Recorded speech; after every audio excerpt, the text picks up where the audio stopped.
Blackwater Ben by William Durbin. Chapter 19. Jiggers jumps again. Once Packy knew that he could get under Never's skin by speaking French, he teased him every chance he got. Sometimes he'd walk into the cook shack and say, "Hello there, Nevers." Then after Nevers had relaxed, he'd spew, "En avril n'était devor pas de fun fil," at him. Other times, Packy wouldn't say a word the whole meal, but when Nevers was serving the dessert, he'd whisper, "Vivir et laisser vivir." "Make him stop, Mr. Ward," Nevers said. But Pa and the rest of the Jacks only laughed. "Don't let Packy rile you up like that," Ben said. "The more excited you get, the more he's going to do it." "But," Nevers started. "Your partner's right," Slim cut in. "It don't do no good to throw kerosene on a fire."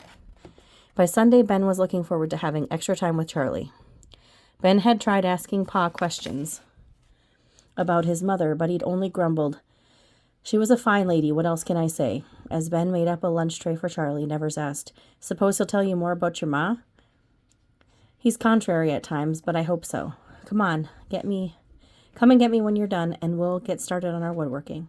Ben knocked on the dentist's door, and Charlie greeted him with the closest he'd ever come to a smile. "How's Squire Benjamin?"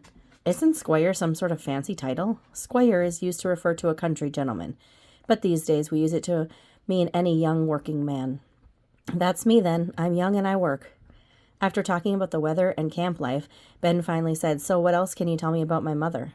"Did I tell you how feisty Lucinda was?" Charlie looked over the top of his glasses.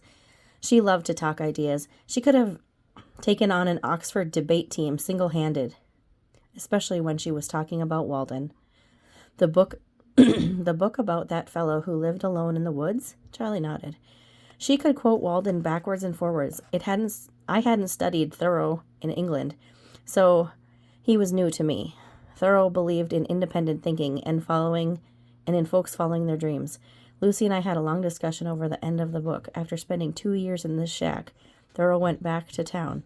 I told her that if he was true to his beliefs, he should have stayed at Walden, but she insisted that he'd learned all he could and needed to move on, so he decided to give people a try again." "You could say so," Charlie said, looking toward his saws. Sunday might be a holiday for you, but it's the only day these misery whips sit idle. I better get to cracking." Ben and Nevers spent the rest of the afternoon working on the Christmas presents for Pa and Mrs. Wilson. After running through their list of projects that they could make out of scrap wood and using only hand tools, "I figure that eliminates the roll-top desk or a credenza," Ben said. They decided on a bird feeder for Mrs. Wilson and a cutting board for Pa. Ben came up with the idea of making the feeder look like a rough model of Mrs. Wilson's boarding house, and Nevers suggested attaching a small leather hinge strips on the roof so that it would be easy to add birdseed. Nevers traced out a scalloped pattern on Pa's cutting board, which made it look a lot fancier than a plain hunk of wood. Then they took turns cutting out the rough shape with a keyhole saw and rasping the edges smooth. For a final touch, Ben and Nevers carved their initials in the handle, along with the date, 1898. After supper, the boys visited the bunkhouse. Packy greeted them by saying, "Howdy, fellows."